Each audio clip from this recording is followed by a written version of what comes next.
What does it take to flip a congressional seat in Indiana? What does it take to hold one? Or maybe most importantly, who are the people willing to step up and fight for Hoosier families in Washington? This is Turn Left, Running for Congress 2026. We're sitting down with the Indiana Democratic candidates running for Congress in the 2026 primary. This is your chance to hear directly from the people who want to represent you, not just their talking points, but their stories, their values, and their vision for Indiana's future. All right. Indiana's own Dana Black, Turn Left, and this is Turn Left, Running for Congress 2026. Yes, I have another candidate for you. First of all, what I love is that she's done this before and she will not give up the fight because she believes that the folks in District 6 deserve great representation. Y'all give it up for my guest tonight, running for Congress in the 6th District, my friend, the newly minted Dr. Cinde Wirth. Doctor, welcome to the show. Thank you. It's good to be back. It's good to be back. So, you know what? First question I got to ask you. You've done this a few times. What keeps bringing you back? People still have needs that are unmet, and we need somebody strong enough to stand up to their colleagues, to the legislative branch, to the executive branch in Washington, D.C., and say, this isn't good enough. Here's what we need, and push it through. All right. So I just mentioned that you're a minted doctor. Tell the people about your background and what you've been working on while you were also running for office.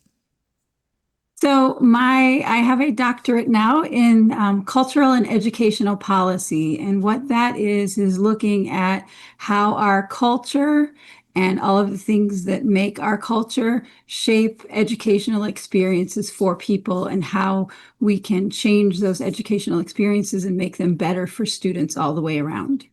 Really? So you're looking at things not just as it's just one way the world moves and everybody is supposed to do it this way? Are you saying that there's a whole science out there understanding behaviors to maximize education? There's a lot out there, and it's not new. There's a great scholar from the last century, Paulo Freire, who talked about education and how it's, his book is called Cultural Action for Freedom. So it really is, there's a lot of things that go into it. When you look at education and people's experiences, and everything is shaped, in education, everything is shaped by our culture. So what we have in our culture, we bring into our classrooms. Interesting. And so have you seen where policies are impacting those experiences for students when we don't take culture into consideration? Absolutely. We see it in test scores. We see it in economic gaps in student scores and student assessment, not just testing, but all kinds of different assessments. In looking at the economic differences between student backgrounds, there's a lot of places that we see it, and it is important. We also see it in what I studied, which was women in STEM fields. Interesting. I'm a woman in STEM. I like being in STEM. Yeah. But one of the things that I found early on in my professional career was that I was all alone when it came to African-American women in STEM. There would be women from, different cultural backgrounds, white women, Asian women, but very, very, very few African-American women. So how do you think your studies can help improve, academic attainment and opportunities for a multitude of people, not just Black women, but in STEM and in different career choices? So my dissertation was about women's experiences in STEM fields after they finished the bachelor's degree, and specifically women who did not go on in the STEM field after that, and what were their experiences as undergraduates. So what we can take with that study is and mine was a qualitative study. So we were talking about, they were telling me stories of their experiences. We can take those experiences and use those as the starting point to do quantitative analyses and studies of wider groups of women and, hit all kinds of demographics, which I did in my study also. And we can start looking at all those commonalities and where are there still issues? Where have issues not been uncovered? Where are we still finding these? And I think it's something that a lot of people assume that it's been enough time that we've fixed all of those things. And what we know, if we're somebody who's in the field or on the ground, is that some women can get through and they have, no adverse experiences at all. And some women seem to have more than their fair share. I remember, I was working for the state, and I had my role was as a tier 2 tech at the time when I first graduated. And so I had all of the FSSA offices, food stamp offices, like 50 miles north and south of I-70 from Ohio to Illinois. And I would show up to a location and I'd be greeted with, well, when is the IT person coming? Yeah. I'm certain you've heard lots of stories like that. I have a whole host of my own, which led me to do the doctorate. Yes, I'm familiar with those. I've been told to go home and bake cookies. Oh my God. I've been told that I was a bored housewife. I've been told a lot of things that should have never been said out loud. So I think there's a lot of women who really this really resonates with. And I think, bringing attention to the fact that women's voting rights right now are under attack. Oh my God, yes. So when we look at the problem, it's not just in education, it's actually culture-wide. Yeah, there's a segment of our society that believe that women should be treated like children, seen and not heard, or whatever, So when you think about your studies and you think about the policies that are coming out of Congress right now, what is your honest assessment? My honest assessment is that every single elected person needs to hold their colleagues accountable for the decisions that they are making for the people they represent. If they're in Congress, they need to hold their fellow Congresspeople responsible for those decisions they're making. They need to hold them accountable to the Constitution. They need to hold the executive branch accountable to the Constitution. And they need to be vocal about it and stand up. But also, if they're at the local level and they are an elected official and they are silent about what's going on in our country right now, they're complicit. So, we're coming off a weekend where this interview is following an event where a VA nurse was gunned down execution style. When you see, because I know you saw it, and you see what's happening in our country right now, how does it make you feel? Because you could go I don't know, you could step away and just rest on your academic laurels and make money. And what are your thoughts on what's going on right now? I think what people forget is that our country was founded on human trafficking and white supremacist violence. And I think a lot of people are shocked that it's happening to people who are white now.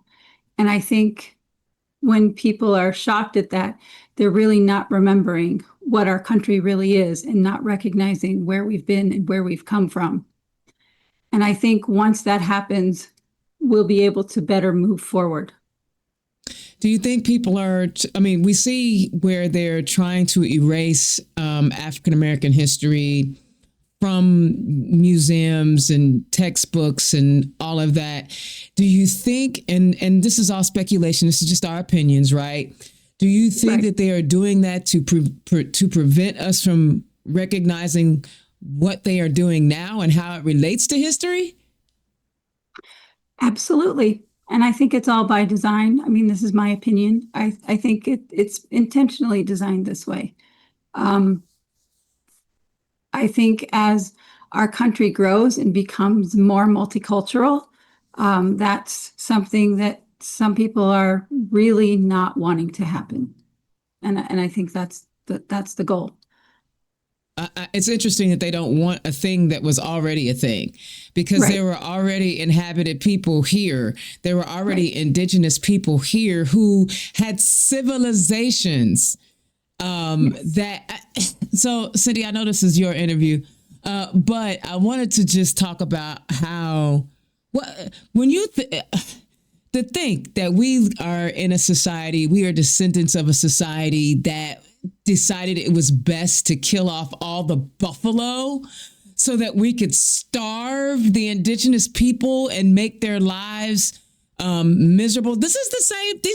This is the same mentality. We're gonna kill all the buffalo because that was how the indigenous people of the plain states and a lot of other areas of our nation, of this continent, survived, was off of the buffalo. Either it was eating the meat or using the hide, or they used the whole buffalo. And there were people that came in and just slaughtered them. Just that's an evil. So, okay. And I think just that people don't want to talk about it and they don't want to hear about it. But the reality is it has to be talked about, it has to be talked about openly, it has to be discussed, it has to be studied so that we can move forward as a society that does embrace our multicultural roots and our heritage and the good, the bad, the ugly, all Everything of it. in between. So I didn't ask you, but because I forget that I know you, but there may be some constituents out there that don't know you. Tell the people who you are and where you come from. So I'm Cinde Wirth. I am a seventh generation Hoosier from Bartholomew County. I was raised here in Columbus, Indiana. My great grandmother was the lady who fed everybody in the Depression from her front porch.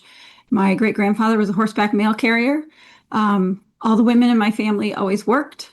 So I'm just a normal, run of the mill Hoosier whose family has been here for generations. And I started running because I was a classroom teacher, science teacher in high school. What I saw in my classroom were students and their families struggling.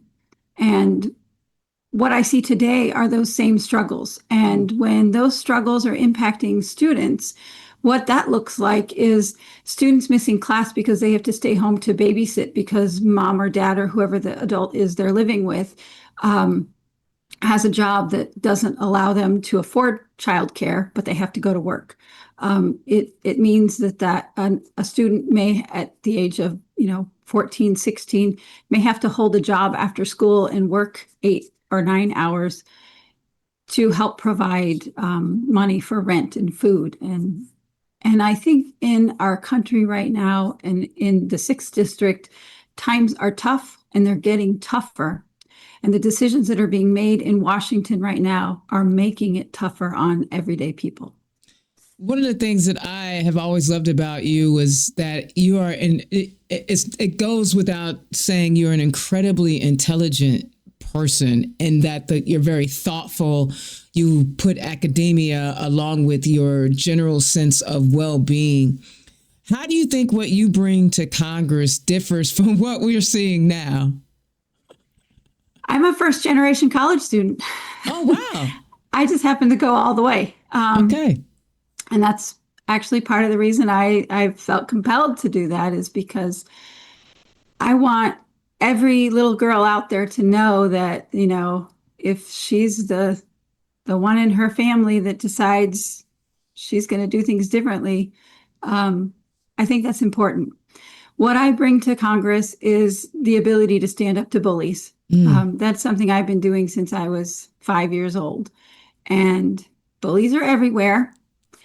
And I've never been afraid of them. I don't know how I got that piece of DNA, but it's there.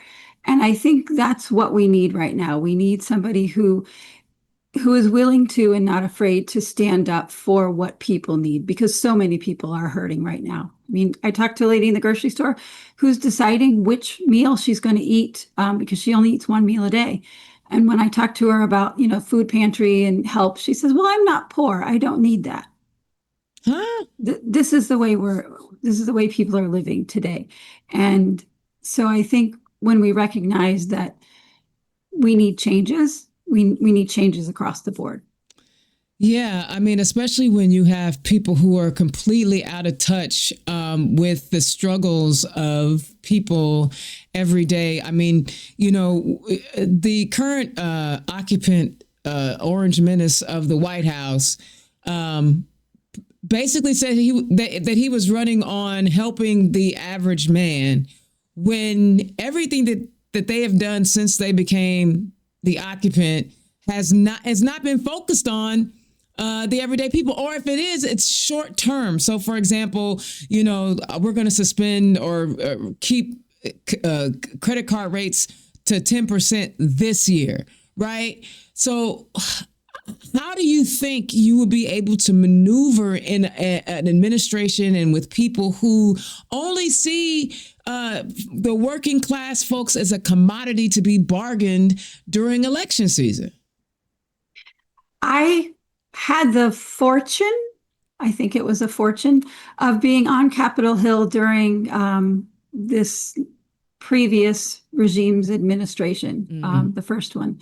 So I was there in 2018 and 2019.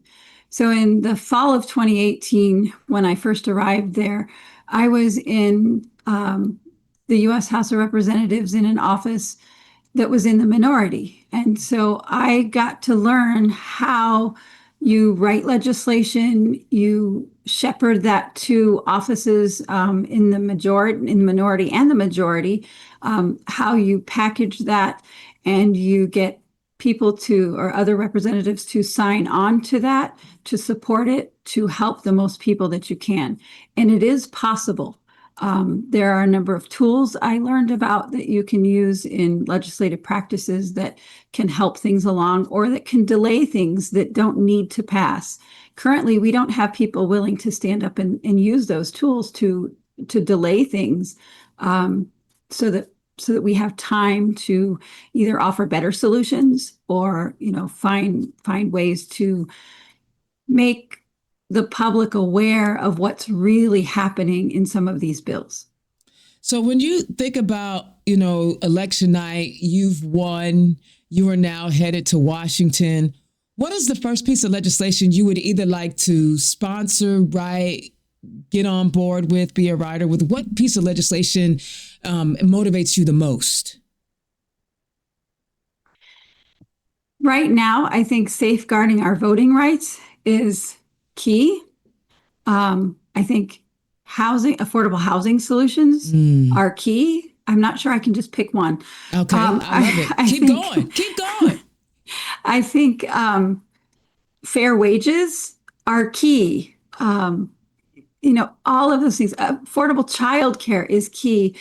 But most of all, I think what we need across the board, which would get every single person in the United States essentially raised, is if we went to universal health care. Come on. I love it. I want to go back to something you said in that statement and your studies about women in STEM.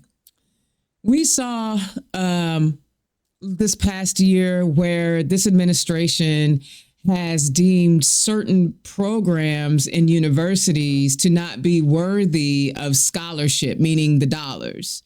Many of those degree studies are programs in which women typically make up the majority: nurses, teachers, so on and so forth. How does, as someone who is now a doctor, right? You've gone through your dissertation, you defended it. How does it make you feel when you see how targeted education attainment for women is right now? I think it's by design, because education is where you develop critical thinking. And when you develop critical thinking, you start questioning. And when you start questioning, you stop taking the answers that are just given to you for granted. And you start looking at those answers and seeing what the truth is behind them. I love it. It was just, I didn't want to go too far down the road and not pick up on that, because that's something that drove me nuts. It's like, really? Right? It doesn't make any sense. And so when you think about your district and you're out talking to, because your district changed, it's changed since the first time you ran, right? The first time you ran in the 6th, it was in one place, they redrew it. but you still are out there in the community. Tell us about some of the things that you're hearing as you are knocking on doors or communicating with constituents. Healthcare, access to healthcare. That's an enormous issue across the district because we are losing rural hospitals, we're losing urban centers of care. Things are being pushed out to wealthy suburbs. That's inaccessible for a lot of people. We lost, we had cuts to Medicaid this summer, which took a lot of people by surprise. And I mean, we kind of knew it was coming, but maybe not that. I was going to say, did it take them by surprise? Well, I mean, I think we knew it was coming, but I think a lot of the people it affected didn't know it was coming. Gotcha. So I'm hearing a lot about that one, especially this summer and this fall, as people tried to navigate. What do I do now? What do I go to? How do I navigate this? I was connecting people with navigators for the Medicare system to get people aligned with coverage again. Right now, we're seeing the Affordable Care Act premiums skyrocketing because, those subsidies, tax incentives, were rolled back. Again, this is a huge issue. Healthcare. If we move to universal healthcare, it actually saves the entire country money and raises the quality of care. It can also allow for us to have access to care in more rural areas, and people don't have to travel as far to care. And what's interesting is, when you think about over 35 of our counties in Indiana don't have a hospital, and you find yourself in a desperate situation. It's minutes between life and death, and they don't have access. They have to be televac or helipack, whatever they call it, when they put you in a helicopter. You know what I'm saying, y'all? Yeah. And then if they make it, the costs, I'm alive, but now I'm in debt. I'm essentially in debt forever. Right. And I mean, our system right now is set up where people are making these decisions between, do I go without my medication because I can't afford it and just, live with the consequences? Do I go into debt? Do I not have the surgery so I don't go into debt, or do I have the surgery and, face medical bankruptcy and lose my house, lose everything I've worked for? Those aren't choices we need to be making in 2026. We can do better, and we know how to do better. We're just letting petty politics get in the way of it. And I think that is something that needs to end, that we need to push good solutions through and stand up for them and demand them.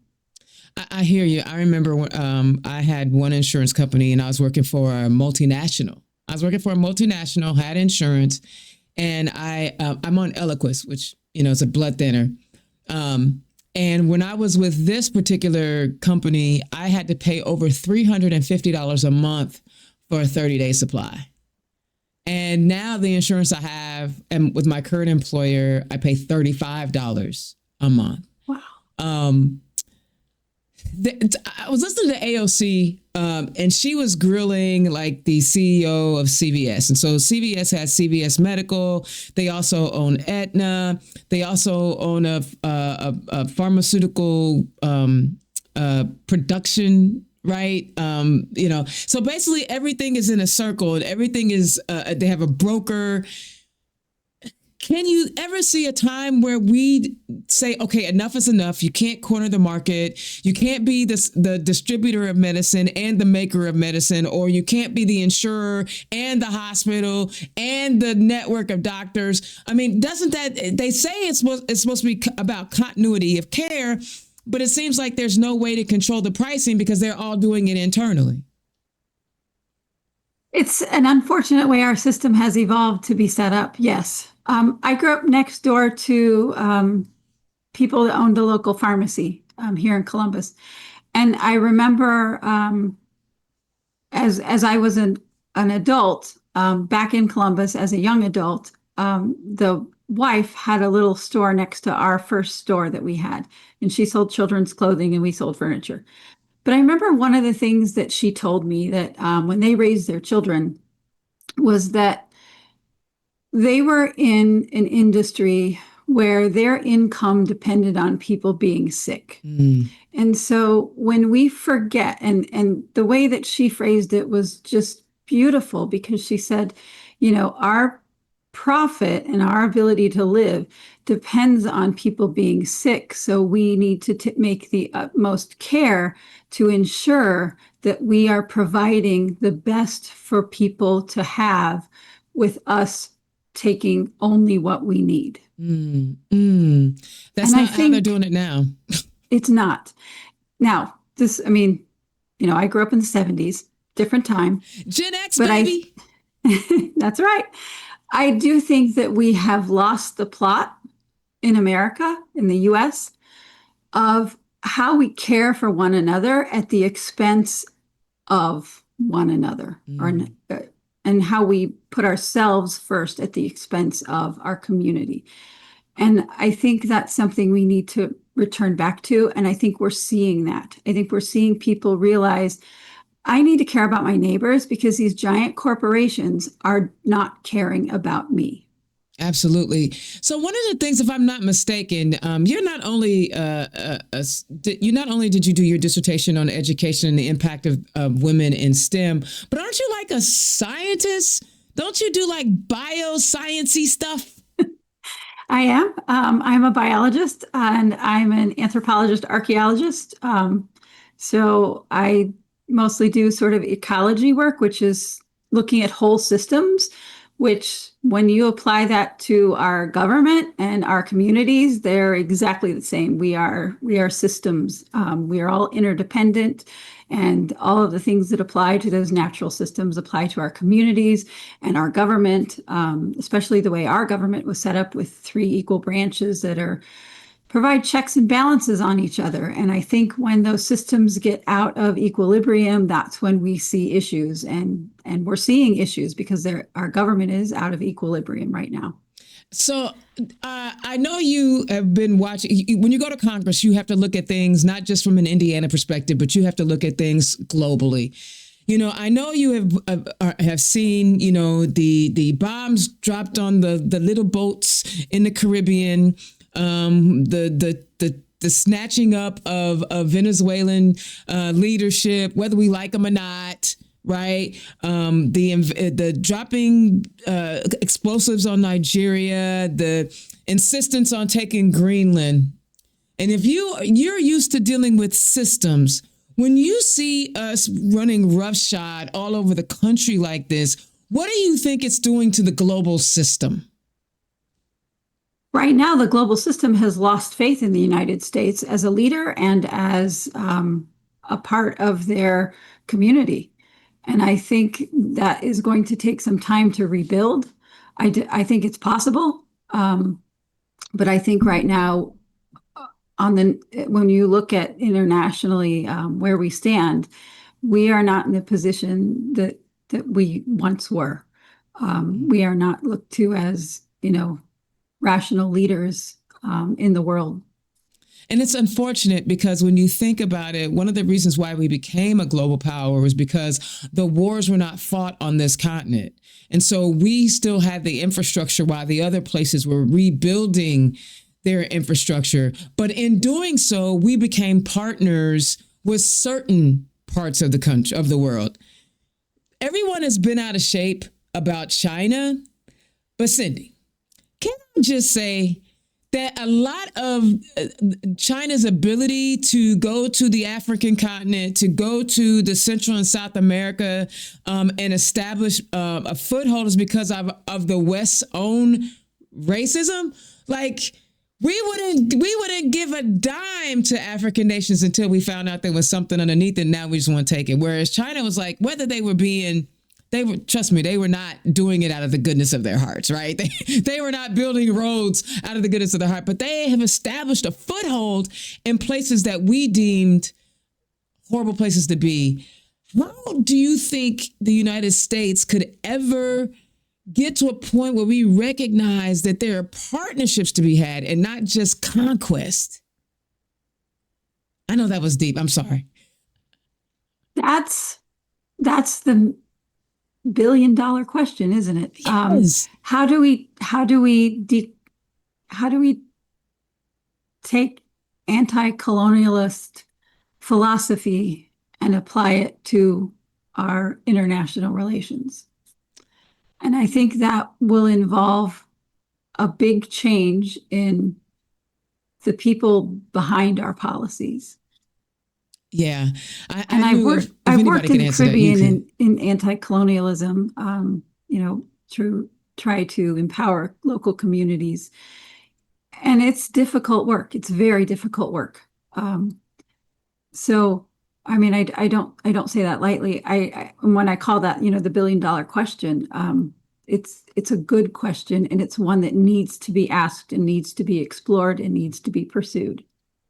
I think you're probably the right person to do that. And listen, I don't let Dana Black don't endorse nobody, but even if they don't win and you win or whoever else is out there, y'all need to call her and be like, come on, help me, right? Because this is the kind of mindset. First of all, one of the things I love about you, I'm hype, right? I'm hype all the time.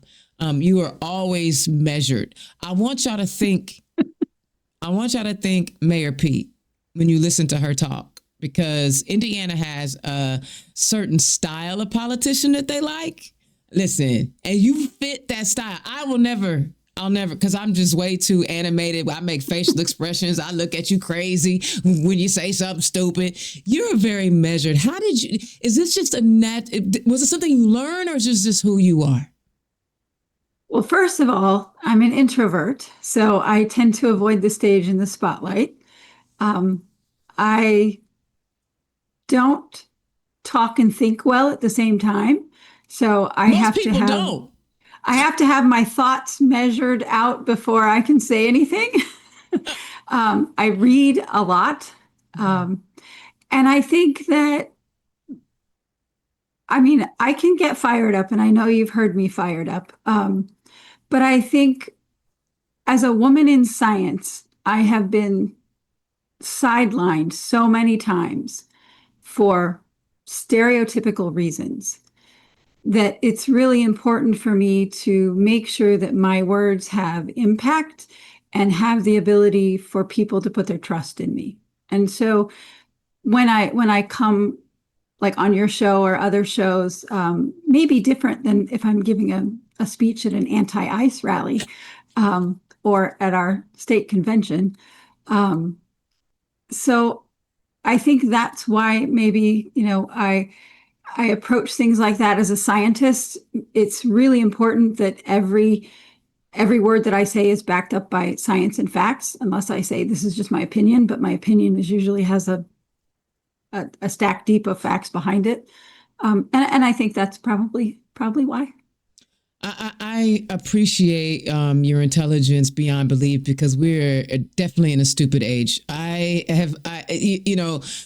Idiocracy is among us. It's happening. It's happening. So to talk to somebody that thinks before they speak, to make sure what they're saying, makes sense, is digestible. I love it. I love it.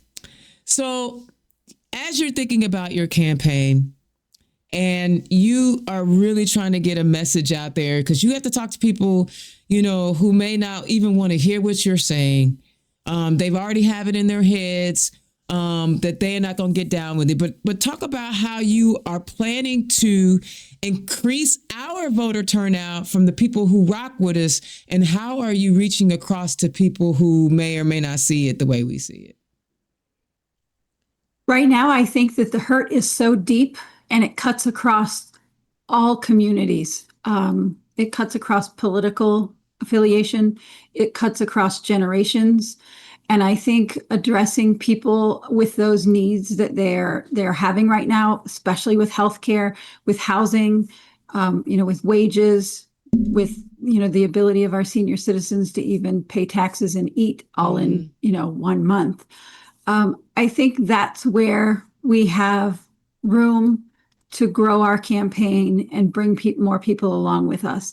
And I think, being a local person from here, a local working class person from here, I mean, when I go back to where my great grandparents and my grandmother lived, and my dad's family lived, it's just working class neighborhoods and houses in old downtown Columbus. I still live in downtown Columbus. I think understanding what people's struggles are is how we build that and bring them along and welcome everyone in. And I think we're working really hard at that right now, especially on the healthcare issues with the Affordable Care Act premiums going up. I love it. Empathy is not a bad word, y'all. All right, give them your parting shots. Let them know where they can find you and how they can help you out on your campaign, Cinde. Doctors, I got to stop that. I got to call you doctor now. And I do want to say, I'm just somebody who works really, really hard. I'm not sure I'm really that smart. I just work really, really hard, and I try to remember, how everything is all related. And I think when I think in systems, that helps.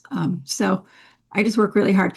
I also had the world's greatest dissertation advisor and committee chair in Dr. Sharon Fraser Burgess, and I want to give her a shout out because she is phenomenal, and she is now retired from Ball State, which has one of the best multicultural education programs in the country.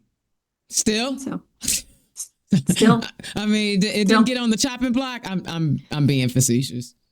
It still is. Okay.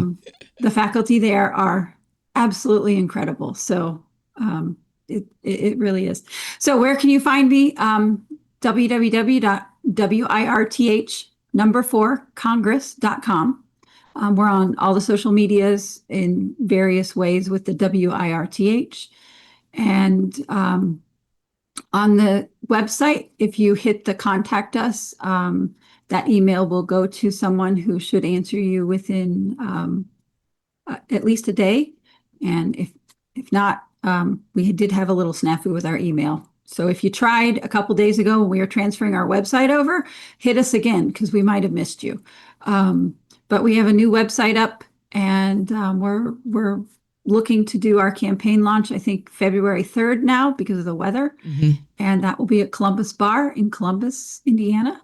So we'd love to see all of you there. And I know that my ActBlue link will magically appear in the show notes here. So hit up my ActBlue link and send us some whatever you can, whatever you're feeling, because it does take money to run this.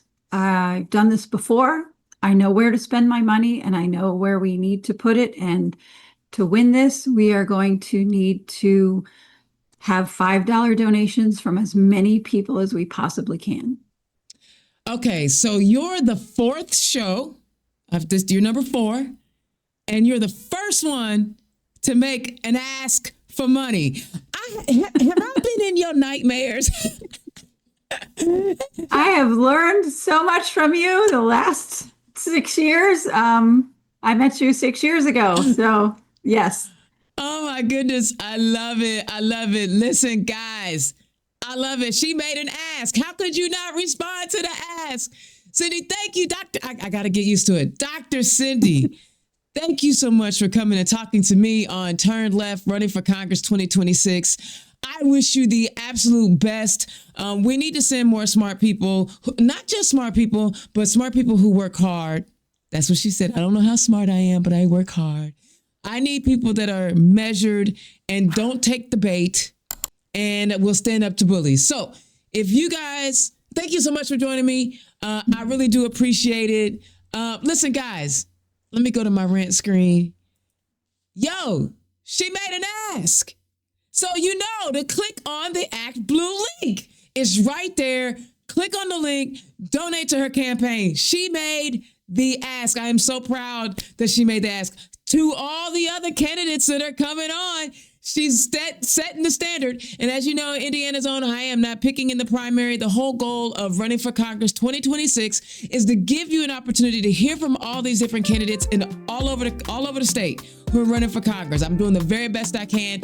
They are picking their slots. They are setting up the times, and we're interviewing. So this is for you, so that you have the information, so that you're an informed voter about who is on your ballot in the primary. Y'all, thank you so much for listening.